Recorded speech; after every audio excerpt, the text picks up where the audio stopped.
চ্যানেলসের ডিজিটালে স্বাগতম। হাবিবুর রহমান, গাজীপুর থেকে। দর্শক, আমি এই মুহূর্তে অবস্থান করছি গাজীপুরের কালিয়াকৈর মাজু খান স্কুল মাঠ। এই মাজু খান স্কুল মাঠে আজকে বিএনপির আয়োজিত ইফতার ও দোয়া মাহফিল। এই ইফতার ও দোয়া মাহফিলে প্রধান অতিথি হিসেবে উপস্থিত রয়েছেন ডক্টর ব্যারিস্টার চৌধুরী ইশরাক আহমেদ সিদ্দিকী।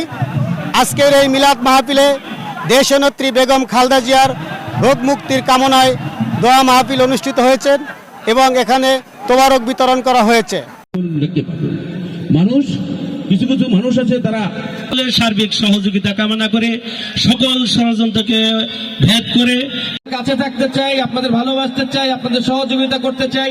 আপনারা সকলেই আমার বাবার জন্য দোয়া করবেন, আপনারা সকলে আমার জন্য দোয়া করবেন, আপনারা সকলেই বাংলাদেশের তিনবার প্রধানমন্ত্রী বেগম খালেদা জিয়ার জন্য দোয়া করবেন, আমার নেতা জনাব তারেক রহমান সাহেবের জন্য দোয়া করবেন। জেলা বিএনপির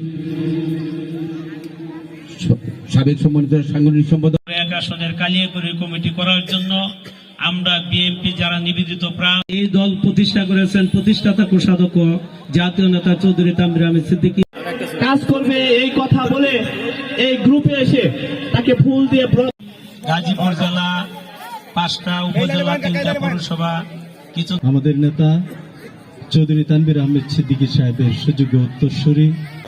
চ্যানেল এস, হাবিবুর রহমান, কালিয়াকৈর।